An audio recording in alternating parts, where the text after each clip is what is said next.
사무엘상 6장 19절로 7장 2절 말씀을 저와 여러분이 한 절씩 교독하고 마지막 절은 함께 읽겠습니다. 제가 먼저 읽습니다. 베세메스 사람들이 여호와의 궤를 들여다본 까닭에 그들을 치사 70명을 죽이신지라. 여호와께서 백성을 쳐서 크게 사륙하셨으므로 백성이 슬피 울었더라.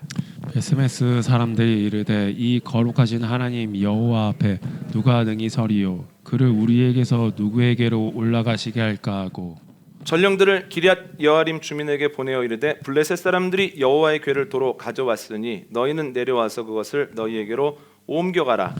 기럇 여아림 사람들이 와서 여호와의 궤를 옮겨 산에 사는 아비나답의 집에 들여놓고 그의 아들 엘리야사를 거룩하게 구별하여 여호와의 궤를 지키게 하였더니 함께 하겠습니다. 궤가 기럇 여아림에 들어간 날부터 20년 동안 오래 있은지라 이스라엘 온 족속이 여호와를 사모하니라. 아멘. 블레셋이 나름 최선을 다하여 언약궤를 이스라엘로 돌려보냅니다. 밀밭에 있던 베세메스 사람들이 수레에 실려오는 언약궤를 보고 기뻐하면서 수레를 끄는 암소를 잡아서 번제를 드리고 언약궤 옆에 있는 속건제물을 하나님께 올려드립니다. 기쁨의 순간이죠. 그러나 그 기쁨이 오래가지 못했다는 거예요. 그들이 호기심을 가지고 여호와의 궤를 들여다봅니다. 주님께서 그들의 모습을 보시고 그들을 치심으로 그 자리에서 무려 70명이 죽습니다. 베세메스 사람들이 극심한 슬픔과 큰 두려움을 느낍니다. 그래서 기럇 여아림에 사람을 보내서 이렇게 이야기를 합니다. 우리가 언약궤를 감당할 수 없다고, 너희가 이 언약궤를 모시고 가면 좋겠다고. 기럇 여아림 사람들은 그 언약궤를 모시고 가서 아비나답의 집에 둡니다. 아비나답은 자신의 아들 중에 엘르아사를 거룩하게 구별하여 궤를 지키게 했다는 거예요. 이것이 오늘 저희가 읽은 본문입니다. 그런데 오늘 본문을 읽으면서 저는 자꾸만 사무엘하 6장에 나오는 사건이 떠올랐습니다. 다윗이 온 이스라엘의 왕이 되었을 때 아비나답의 집에 있는 언약궤를 본인이 있는 이스라엘의 중심 예루살렘으로 모셔오려고 합니다. 3만 명의 군사를 선발하고 적지 않은 사람들을 파견해서 아비나답의 집에서 이제 예루살렘으로 운반을 하는데요. 수레는 소가 끕니다. 그리고 그 소는 아비나답의 아들 무사와 아효가 이끈다는 거예요. 물론 그 수레 위에는 언약궤가 있습니다. 그런데 잘 가다가 나곤의 타작마당을 지날 때 갑자기 소들이 뛰는 거예요. 이 모습을 보고 무사가 아하, 잘못하면 언약궤가 땅에 떨어지겠네 하는 두려움을 가지고 언약궤를 손으로 잡습니다. 그때 하나님이 우사를 치심으로 우사가 그 자리에서 죽었다라고 하는 거예요. 참 무서운 일이 있었죠.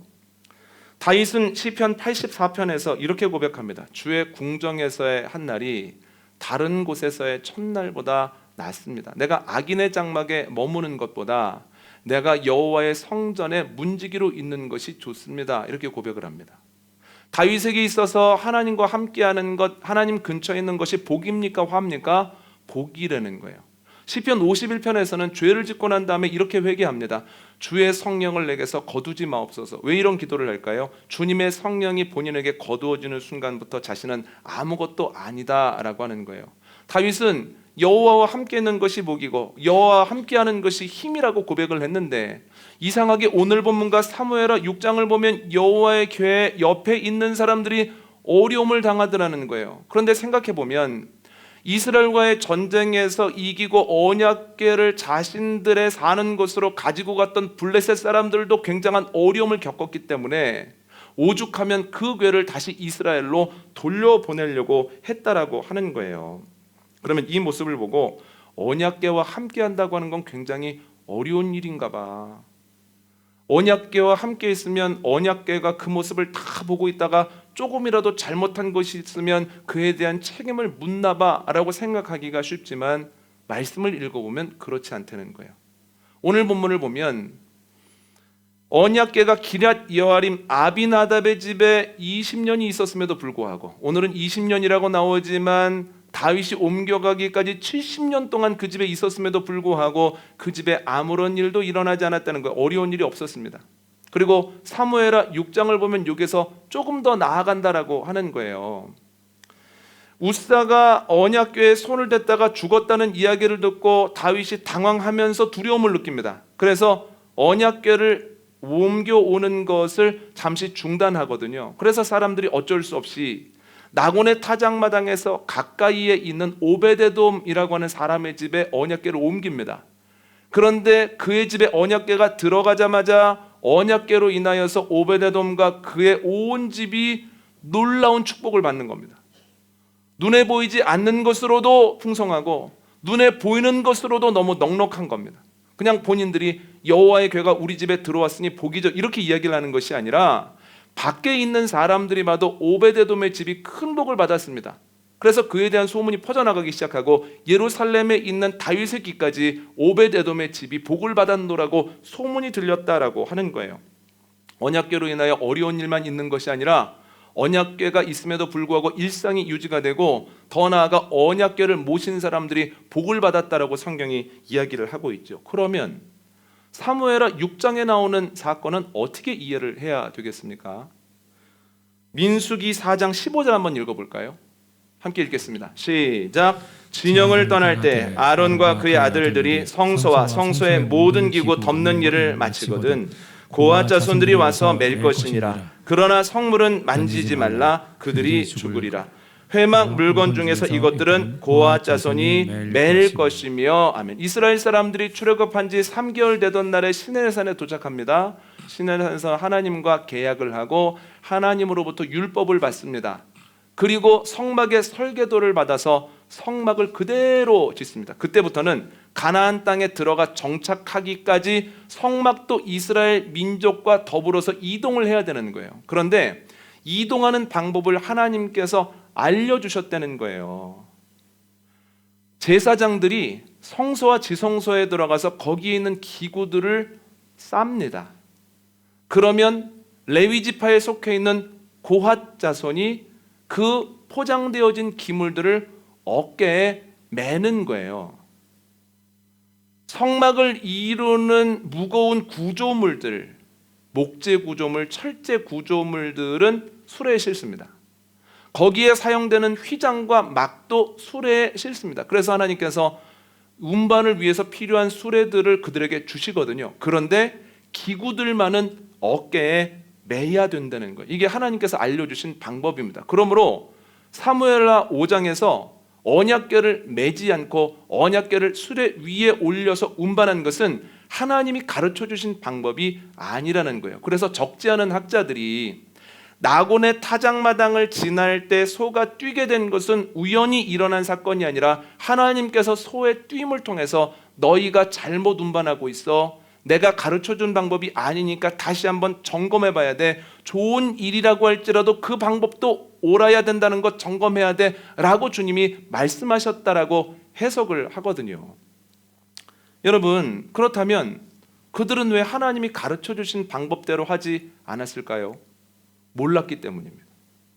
모세에게 알려주실 때는 알고 있었고 가나안으로 이동할 때에도 알고 있었는데 언제부터인지는 모르지만 여호와의 궤를 비롯한 기구들은 어깨에 메고 운반해야 된다라고 하는 사실을 잊어버렸다는 거예요. 영적 무지 때문에 하나님의 방법이 아닌 다른 방법을 사용했다라고 하는 거죠. 그런데 이러한 무지한 모습이 오늘 본문에도 또 나옵니다. 민수기 4장 19절과 20절 한번 읽어볼까요? 함께 있습니다. 시작. 그들이 지성물에 접근할 때 그들의 생명을 보존하고 죽지 않게 하기 위하여 이같이 하라. 아론과 그의 아들들이 들어가서 각 사람에게 그가 할 일과 그가 맬 것을 지휘하게 할지니라. 그들은 잠시라도 들어가서 성소를 보지 말라. 그들이 죽으리라. 아멘. 성막의 이동을 위해 제사장들이 성소와 지성소에 들어가서 기구들을 포장하지 않습니까? 그런데 궁금한 사람들이 있잖아요.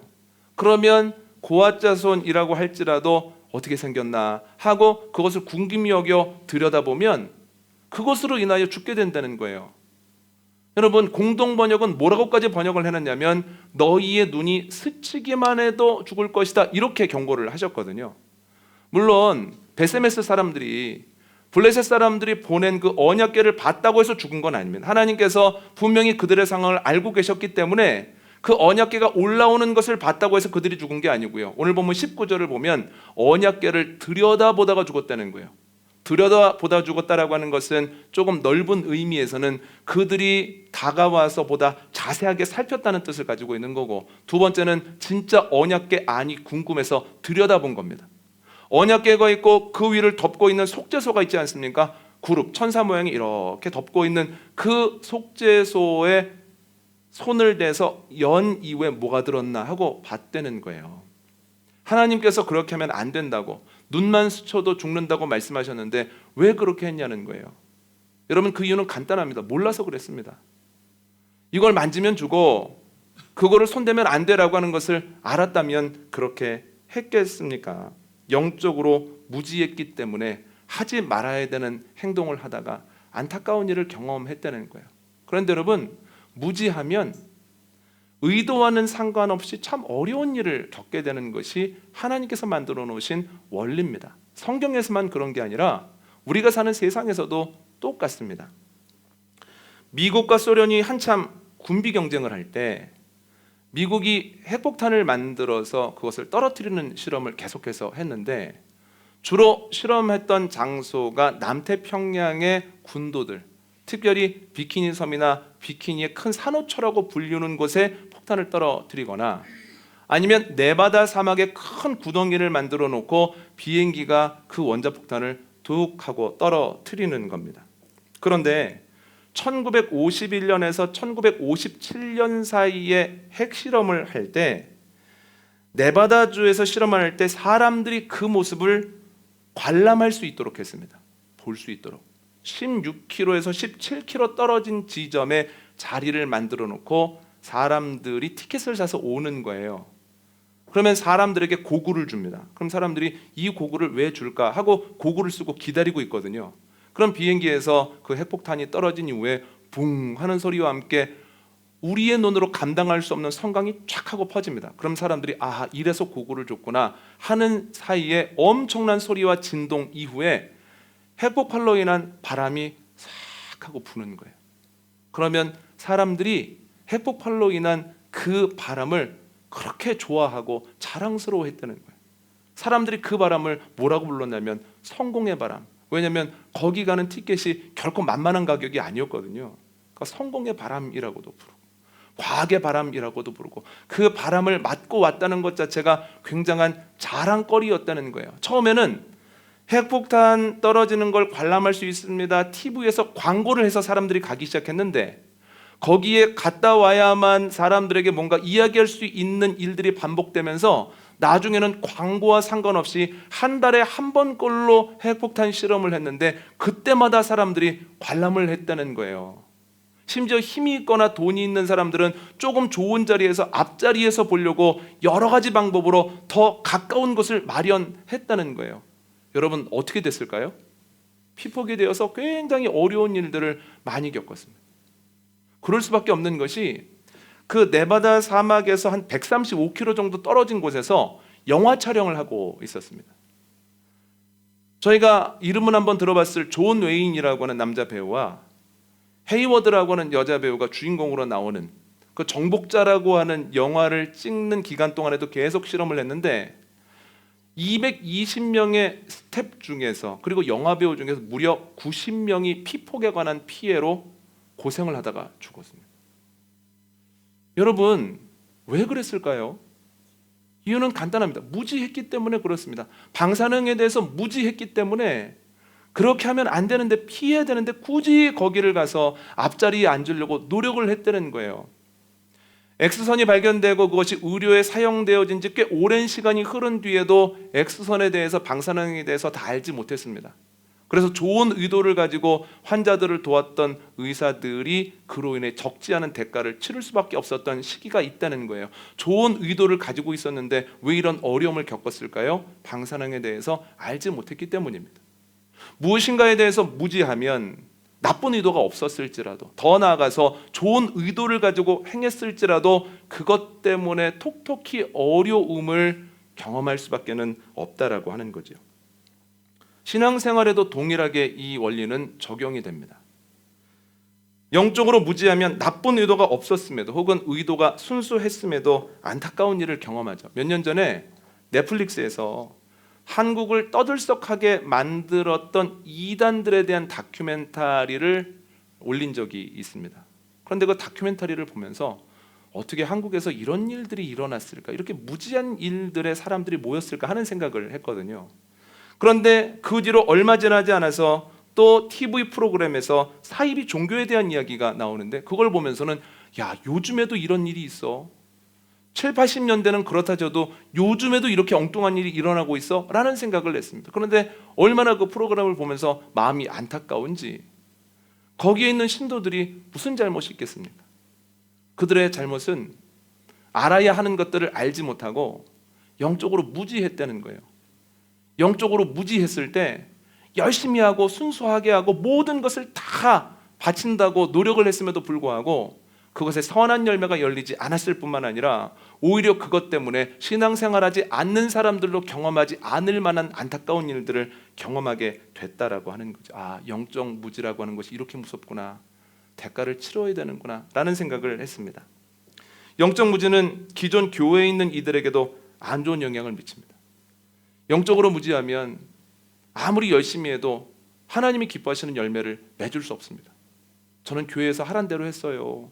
열심히만 하면 되는 줄 알았어요. 내 의도는 좋은 것이었어요. 아무리 이야기를 해도 그것 때문에 주님이 기뻐하시는 열매가 열릴 수는 없다는 거예요. 영적으로 무지했을 때 예수님을 만나는 순간 우리에게 뭐라고 말씀하시겠습니까? 이렇게 말씀하시지 않겠습니까? 내가 비둘기처럼 순결할 뿐만 아니라 뱀처럼 지혜로우라고 너희에게 말하지 않았더냐. 그런데 너는 왜 네 마음에 편한 것, 네가 받아들일 수 있는 것, 비둘기처럼 순결하라, 이 말씀만 받아들이고 영적인 무지에서 헤어나오지 못했느냐. 이것이 뭐냐, 이렇게 책망하시지 않으시겠습니까? 여러분, 우리가 신앙생활하면서 열매를 맺으려면, 그리고 주님을 만났을 때 주님께 칭찬을 받으려면 영적 무지를 넘어서야 된다는 거예요. 그래서 오늘은 영적 무지를 넘어서기 위해서 기억해야 되는 것이 무엇인가, 두 가지를 한번 나눠보려고 하는데요. 첫 번째는 영적 무지의 안전지대는 없다는 겁니다. 오늘 본문의 공간적 배경은 베세메스인데요. 베세메스가 어떤 것인지를 알려주는 성경 구절이 있습니다. 여호수아 21장 13절 한번 읽어볼까요? 함께 있습니다. 시작. 제사장 아론의 자손에게 준 것은 살인자의 높이성 헤브론과 그 목초지요, 또 림나와 그 목초지와 16절입니다. 시작. 아인과 그 목초지와 유다와 그 목초지와 베세메스와 그 목초지이니 이 두 지파에서 9 성읍을 냈고. 아멘. 이스라엘 사람들이 요단강을 건너기 전에 요단 동편에 있을 때 하나님께서 제비를 뽑아서 12지파에게 땅을 분배해 주시거든요. 그런데 레위 지파에게는 안 주십니다.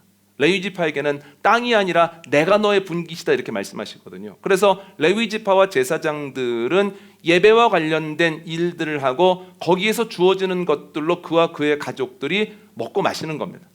그런데 그들도 제사를 드려야 될 것 아닙니까? 그래서 그들의 가축을 놔야 될 것이 필요한데 그들의 가축을 놓을 것은 12지파가 각출하여서 48개 성읍을 구성하는 겁니다. 각기 지파마다 많은 데는 4, 6개, 적은 데는 2개에서 그 성읍을 만들어서 레위인들에게 주는 거예요.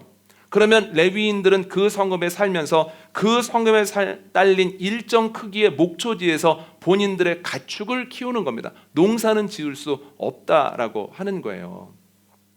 여러분, 그런데 12지파에서 구분하여 레위인들에게 준 성읍들의 베세메스가 들어있다는 거예요. 그럼 베세메스는 누구를 위한 성읍입니까? 레위인들과 제사장들을 위한 성읍이라는 거예요. 하나님의 말씀을 누구보다도 잘 알고 있는, 하나님의 말씀을 잘 알고 있어야 되는 사람들이 사는 곳이라는 거예요. 그런데 참 놀랍죠? 제사장들의 성읍, 레위인들의 성읍인데, 그런데 베세메스에서 영적 무지로 인한 안타까운 일이 일어나더라는 거예요. 이것을 통해서 알 수 있는 게 뭐냐면 영적 무지의 안전지대는 없다는 겁니다.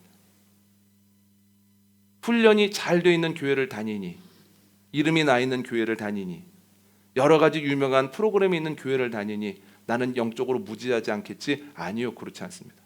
벳세메스도 얼마든지 영적 무지에 시달릴 수 있다라고 하는 거죠. 벳세메스에서 일어난 이 일을 통해서 언약궤가 어디로 가게 됩니까? 기럇 여아림으로 가게 되죠. 아비나답의 집에 있게 됩니다. 그런데 학자들이 뭐라고 얘기를 하냐면, 이렇게 급박한 상황 속에서 그 궤가 아비나답의 집으로 갔다라고 하는 것은 아비나답도 최소한 레위인이라는 거예요.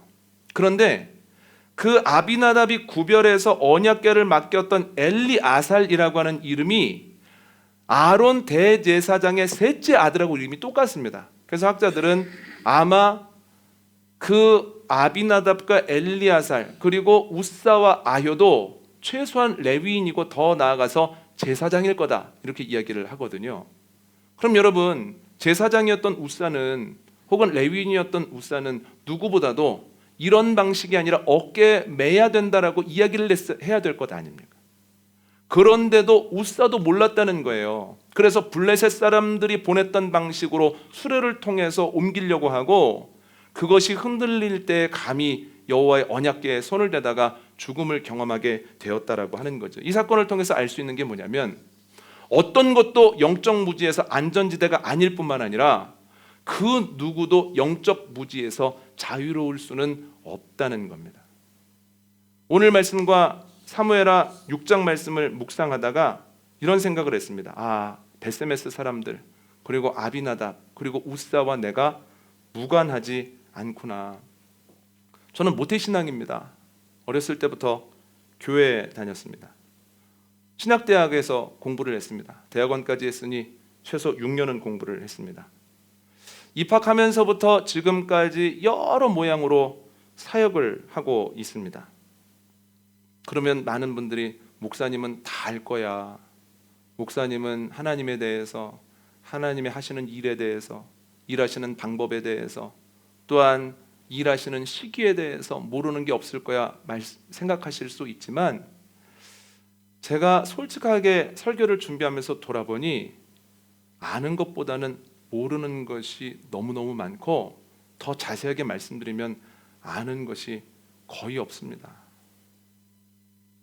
목회자가 그렇다면 성도들은 더 말해 무엇하겠습니까? 성도들이 일하는 시간에도 끊임없이 말씀을 보고 말씀을 준비하고 말씀을 전하고 확인하는 작업들을 하는데도 하나님을 알지 못해서 때때로 영적 무지에 빠져버리는데, 삶의 이 분주함과 어려움 속에서 투쟁하고 있는 성도들은 영적 무지에서 자유로울 수 없다라고 하는 거예요. 그럼 우리가 해야 되는 게 뭐냐면, 그래, 영적 무지의 안전지대는 없어, 영적 무지에서 자유로울 수 있는 사람은 없어 하는 것을 인정하고 영적 무지로부터 벗어나기 위해서 노력하는 겁니다.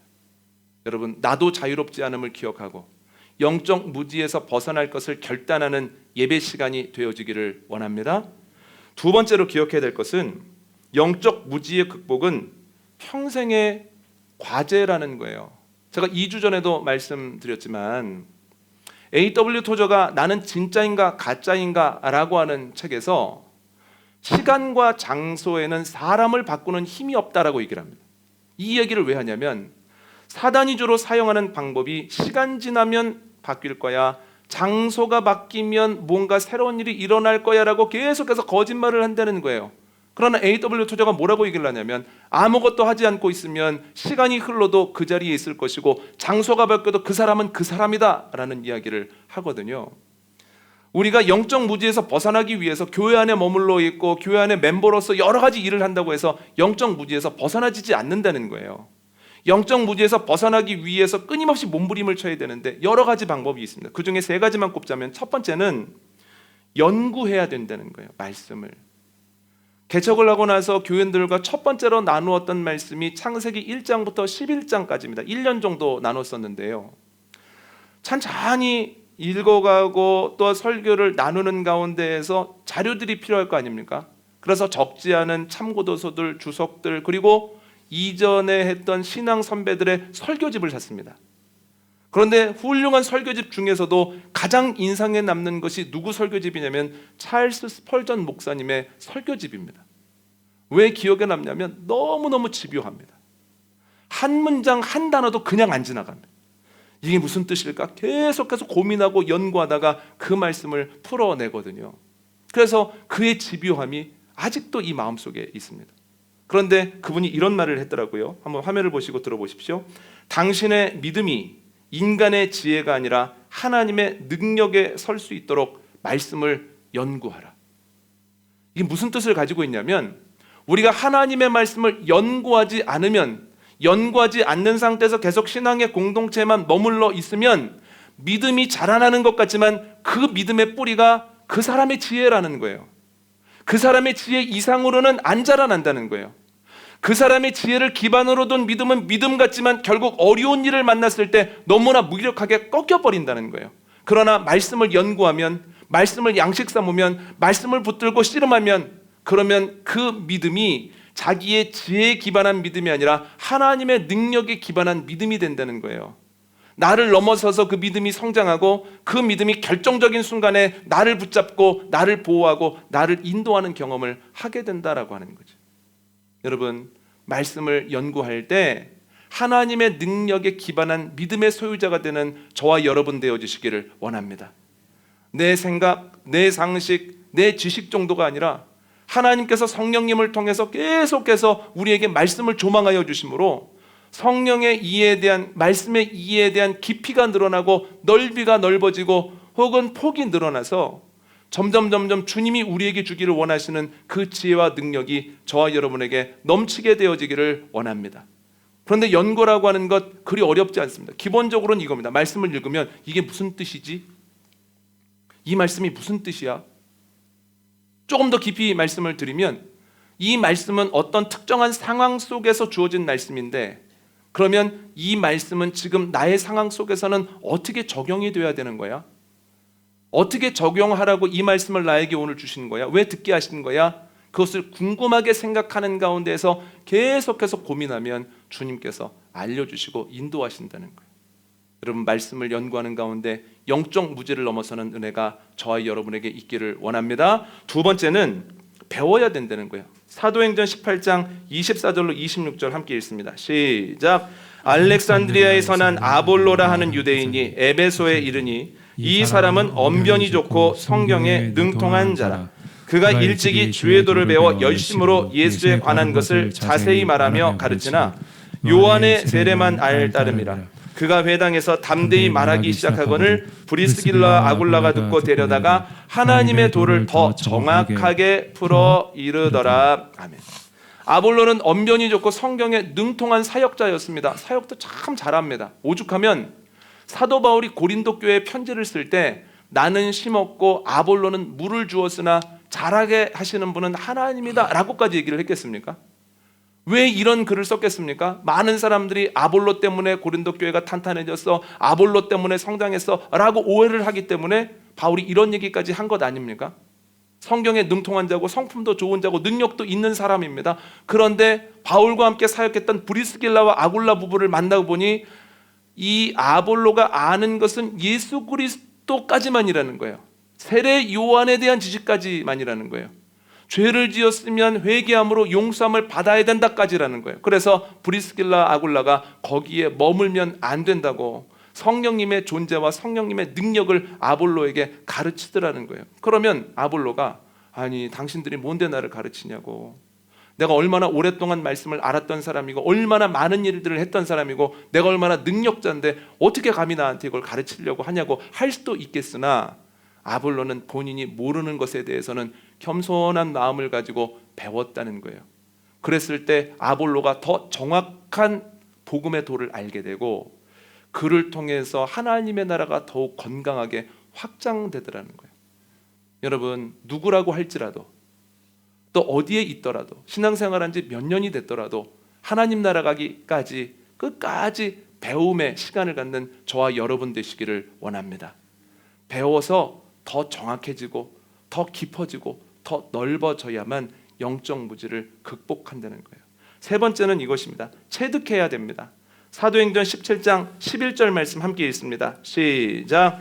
베레아에 있는 사람들은 데살로니가에 있는 사람들보다 더 너그러워서 간절한 마음으로 말씀을 받고 이것이 그러한가 하여 날마다 성경을 상고함으로. 아멘. 바울이 2차 선교 여행 때 마음밭이 참 좋은 사람들 만났습니다. 데살로니가 사람들이었습니다. 그런데 거기에서 복음을 전하니까 사람들이 받아들이고 역사가 일어나거든요.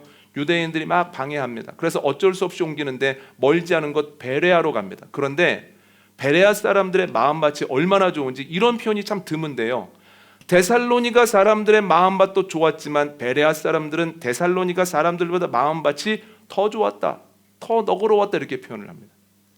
공동 번역은 너그러웠다는 표현을 뭐라고 번역하냐면 그들의 마음이 더 트여 있었다라고 번역을 하거든요. 그런데 여러분, 그들의 마음밭이 좋다라고 하는 것이 뭘 의미하냐면 하나님의 말씀을 사모하여 받습니다. 그런데 사모하여 받는 것으로 그치는 것이 아니라 받은 말씀을 가지고 삶의 자리에서 한번 살아보는 겁니다. 하나님께서 믿으라고 했는데 믿어야지, 따라와 보라고 했는데 따라가 봐야지, 주님께서 용서하라고 했는데 내가 용서해 봐야지, 하나님께서 놓으라고 했는데 놔봐야지. 끊임없이 들은 말씀을 가지고 적용을 해보는 거예요. 그리고 적용한 이후에 이 말씀이 내 삶에서 역사하는지 그렇지 않은지를 경험하는 가운데에서 체득하더라는 거예요.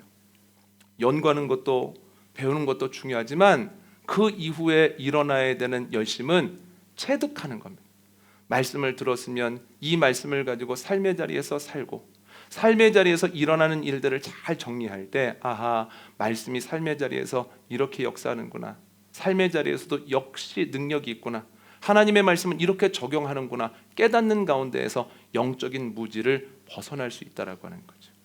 여러분, 연구하고 배우는 것뿐만 아니라 체득하는 데까지 나아가서 말씀과 동행하는 여러분들의 삶에 영적 무지로 인한 안타까움이 없을 뿐만 아니라 영적 무지로 인해 어려움을 겪을 수도 있는 이들을 잡아서 끌어주는 은혜가 저와 여러분에게 넘치게 되기를 원합니다. 오늘 말씀 정리합니다. 영적 무지는 안타까운 결과로 이어질 수밖에 없습니다. 의도와는 상관없습니다. 그래서 우리는 영적 무지를 넘어서기 위해서 평생 동안 노력을 해야 되는데, 첫 번째는 뭐냐면 영적 무지에 안전지대가 없어, 나도 예외가 아니야 하는 것을 생각하고 힘써야 된다는 거예요.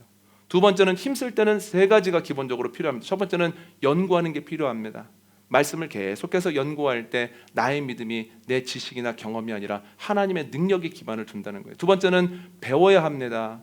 내가 누구라도 신앙생활한 지 몇 년 되었더라도 하나님 나라 가는 그날까지는 끊임없이 배워야 됩니다. 세 번째는 체득해야 됩니다. 연구하고 배우는 것으로 그치지 말고 삶의 자리에 적용해 볼 때 이 말씀이 어떤 것인지 어느 정도 힘 있는지를 알 수 있습니다.